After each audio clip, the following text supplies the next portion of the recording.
Hello, this is Carolyn with Carolyn's Paper Therapy, and I wanted to share with you today a couple of projects that I've been working on using the Granny's Buttons collection from Shabby Art Boutique.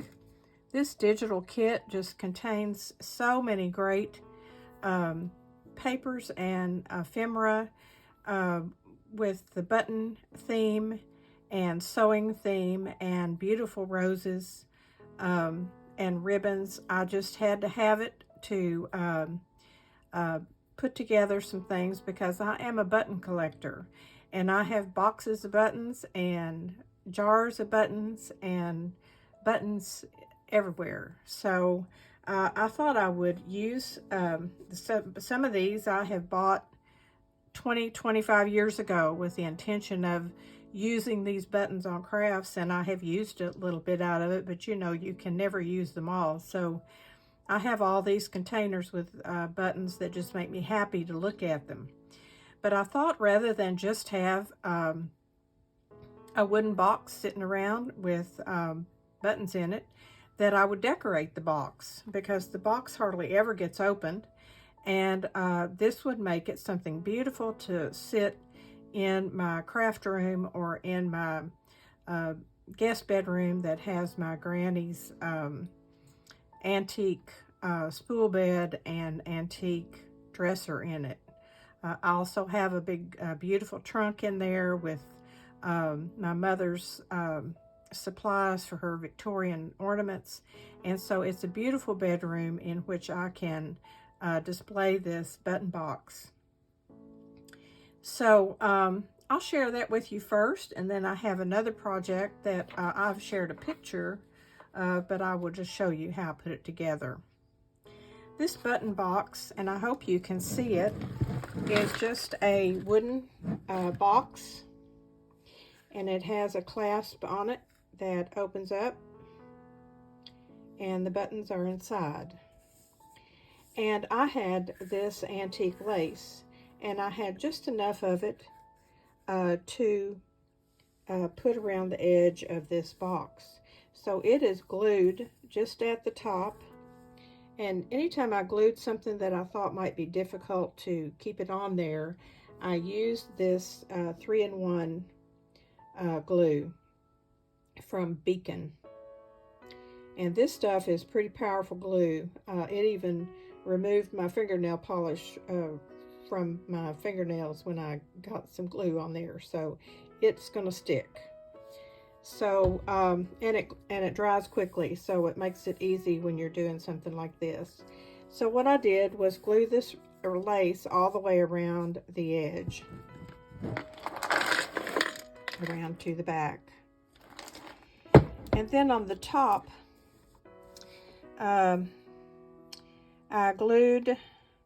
I used one of the background papers, and it's just a rose paper. Hardly any of it still shows, but as a background for all this collage that I did on top.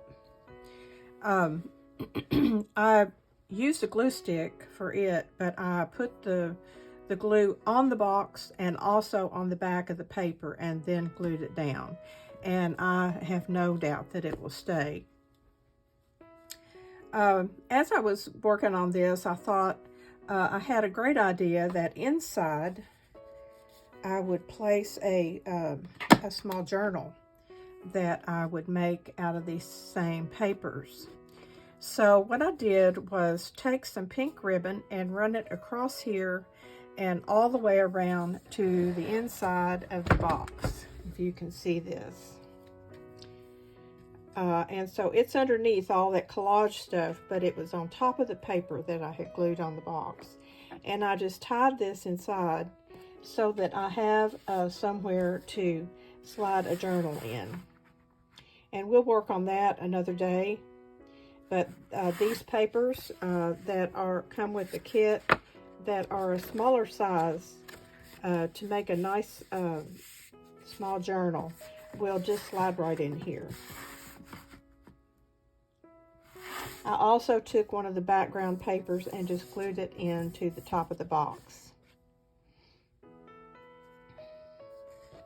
While I've got this open, I'll show you all the stuff that's inside.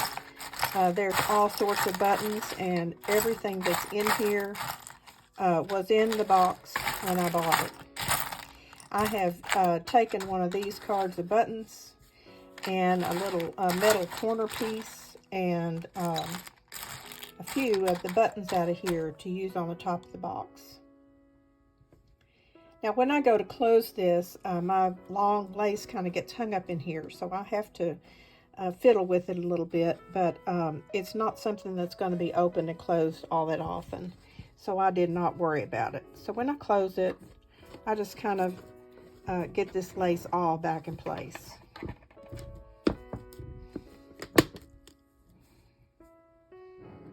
Okay, so let's just take a little look at the top of this collage, and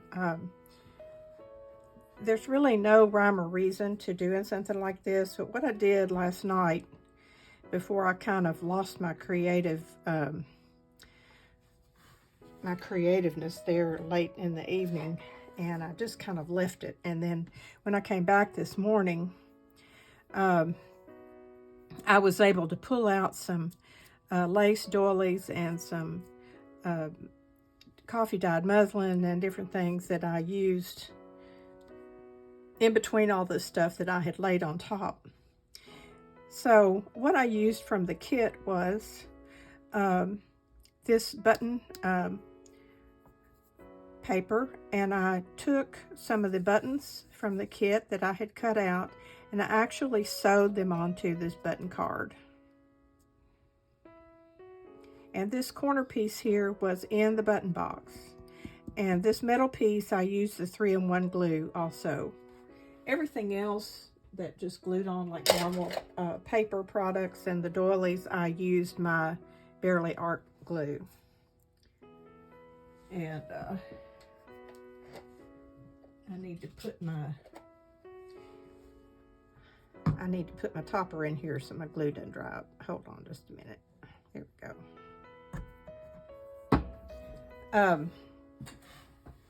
So what I did, I had this stuff kind of laid out, and of course I inked around everything, and a lot of the things are ripped from pages that are included in the kit. And so all you do is just kind of pull together some things that you think look nice together, rip them, cut them, whatever, and kind of lay them out on your box or your masterboard or whatever it is that you're trying to create.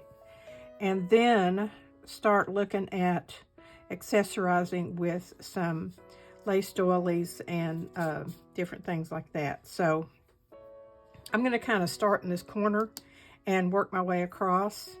For those of you that don't enjoy the detail that I go into on how I put something together, you can just speed through this because you can look at the box right now and see what it looks like. To me, this ended up being a treasure. I won't give it away. I'll keep it because it's my treasure that I've had for so many years, waiting for me to do something with it. And so I'm going to keep it around just to enjoy what it finally ended up being after all these years. Okay, so I had the button thing here, and so I decided to sew 2 buttons on it because this is actually looks like a button card that you would buy in a store. And before I glued it down, I put some cheesecloth hanging out over the corner and glued it down. And then I went ahead and glued this down. Then the next thing I worked with was underneath all this is the letter that says Dear Mabel from the kit. And I had ripped part of it for here and here and kind of decided that's where I wanted. And it just barely peeks through, but it is a beautiful written letter that you might have in your stash, or a letter that you've held on to that would be a treasure to keep. Next, I have this corner which it has a sewing machine on it, but I've ended up covering it up. But I ripped it out because I like the roses. And before I glued it down, I put some lace here and here and here. And I left things kind of loose until I got these two glued down. So I think you can see what I did there. Okay, so after I got this down where I wanted it, then I came over to this side, and I had already put this in place, this letter thing. So I have some cheesecloth sticking out. I just cut up a doily to stick out here and here, and then I glued down this piece that has the large rose on it, and I had ripped it out and inked around it.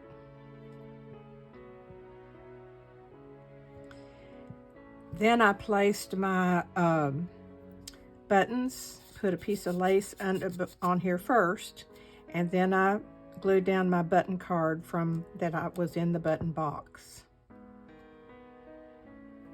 Then I had fussy cut out the scissors, and I placed them so that they would fit and still show the rose.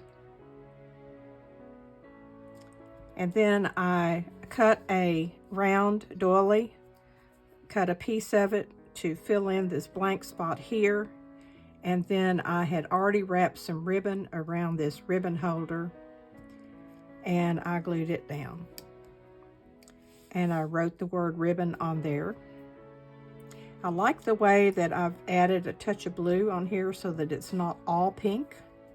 I have blue here, here, here, and here, and a blue button. So after I got this ribbon card on here and the buttons, then I started to accessorize, which is add little features on top. Like I tied some lightweight string through this button, and like it was sewn on, and then glued it to this piece of lace.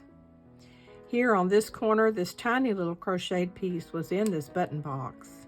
So was the button. I threaded my string through and tied a bow and glued all that on, trying to put things in kind of empty spots. I had saved some paper here that had the blue background from when I cut out everything, and the word buttons is from the kit. And so I glued that on, and then I did another button where I tied the string in a bow and glued it on there.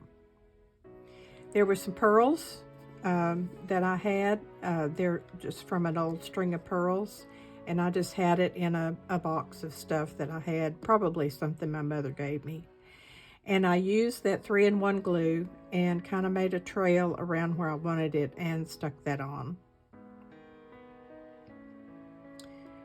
The end of this ribbon holder didn't have any design on it, so I glued down a little bit of cheesecloth and another button that looks like it's sewn on.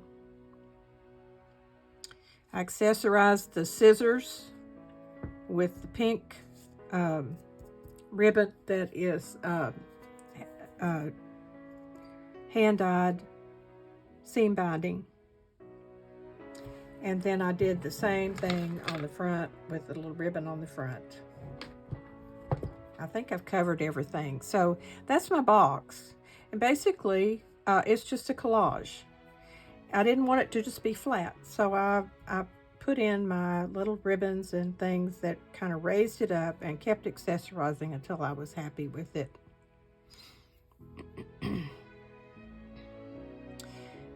So if you have a cigar box, I have cigar boxes of buttons and different things. If you have a jar, you can make a paper collage type thing for the front and glue it on there, or glue it to fabric and then tie it on there. There's so many things and we're going to do some of these things with this kit. You don't have to use a button kit. I just, that's why I was drawn to this kit, because I'm a button collector. So there's my box. And the other thing that I did, I showed a picture on the different Facebook pages and that I share on, but I have not shared it on video yet. And this is just an antique bobbin. This is actually an old one. And I ordered 4 of these from a dealer on Etsy. And in this kit, it has this round piece that would fit on top of a mason jar, or around a spool of thread or ribbon, or it fit just perfect on the top of this bobbin. So what I did was took a doily, and I had to kind of stretch it because it wasn't quite large enough to stick out, but I stretched it as I glued it on, and then I glued this piece on top. These are just my pearls that I peel and stick on. And then the way this is printed, it looks like it's stitched around, which is really pretty. And then I cut my lace. I had some lace that I just tied into a bow that sticks up on the top. This lace that's on here, crocheted lace, is off of a top that I bought at the Goodwill store. That's an excellent place to find your lace trim, and even some of the tops that are lace themselves, you can buy them and cut them up. And so I just cut it off the top and wrapped it around here. And this is the lace that I use, so I will use off of here. And so then I needed something to pin it closed with, and I rooted around in that trunk I told you about and found these pearl top straight pins. This is the other end of it. So that just sticks right through there to hold the lace in place. This is a little dangle that I made out of some pearls that were off of a friend's mother's necklace. And then I have bought a supply of these little bead caps and spacers, and then the straight little wire that you thread these things on to make me some dangles. And this is just, the pin is just stuck through the top of it. These dangles would be wonderful to use on the end of your paper clips, or as dangles from your ribbons and bows and things on your journals. And I love to accessorize these little things with this little Boyd's bear. And I only have the one. I used to have lots of them in my shop, and when I had an antique shop, and I'd give anything if I'd brought them all home with me, but I had no idea I would be working on things like this. So I have a friend in Florida that's sending me 3. I think 1 is a bear and 2 are bunnies, which will be perfect for my Easter and spring things, to have the bunnies. And then I have purchased 3 on Etsy that I will get later in February. So that'll give me a little supply. It's this size bear, maybe a little larger. I think they're 8-inch. This one looks like it's 6-inch. And so this gives me a way to take some really neat pictures of my items that I've made, and also a way to display them here in the house and in my studio, where they look really cute together. So this is what I've made. That's what I've made so far. This bobbin and this beautiful box. Now, let me share a couple things that I'm thinking of doing. I wanted to do, rather than just do journals, I wanted to cover a book, and in the same kind of manner that I did the box. And this book is just the perfect size, and it's one that I have. I used to love to paint on the covers of books. I used this crackle medium on the book, and then I painted over it with kind of a beige, light beige paint, and it all crackled. And then I would paint bunnies and bears and things on there. And as I painted them, they would also crackle. It just had the most beautiful look. And then I would tie a ribbon on there. Now that I'm doing the journaling, I want to decorate it with my papers and my ribbons and lace. And so this is a perfect size book for that. And while I don't want to do an altered book, but it takes forever and it makes quite a large journal. What I'm going to do on this one is there are a couple of pages in the front that are messed up that I will cover and put us some pockets in. Same thing right here. This book was gifted in 1976. And so then this is a Helen Steiner Rice poetry book. And I will leave everything intact in the book, but what I will do is make hidden paper clips.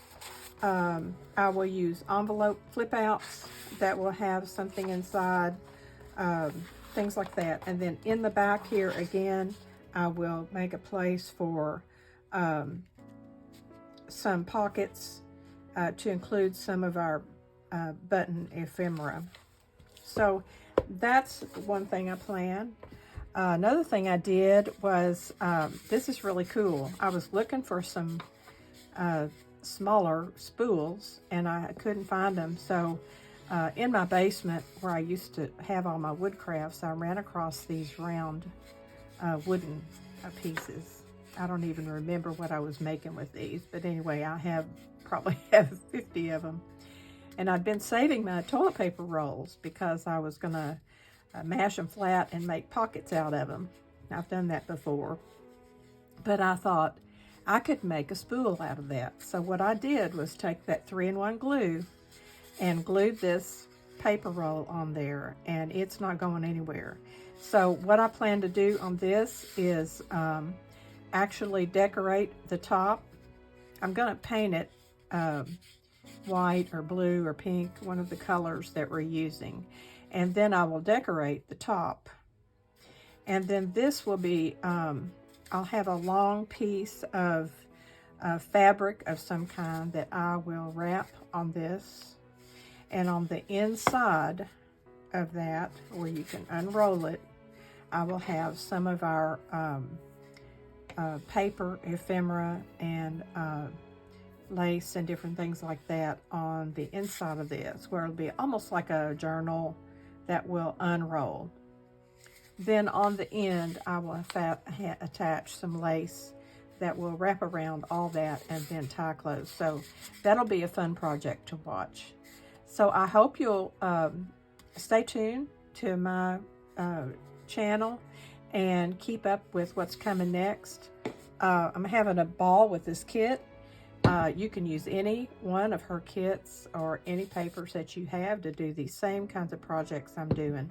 These are just ideas I had for the Granny's Buttons kit from Shabby Art Boutique. So thank you for watching today, and I hope you've enjoyed it and will be inspired to go out looking for a button box, or maybe you have one, and get this kit and try to make some pretty things to sit in your craft room and in your home and to give as gifts. So always remember, every day is a gift. We're in February now. February is a dull, dark month, cold usually, and for some it bothers them to have to be indoors. I love to be indoors. I'm going to do everything I can while I'm stuck indoors for the winter so that I can get outside and garden when the springs come. So I'm just creating my garden inside with all these beautiful papers filled with roses and ribbons and buttons and lace. And so I hope you'll think about spending your day doing something fun. Always look for the joy in each day and share it with everyone you meet along the way. And so until next time, I'll see you soon.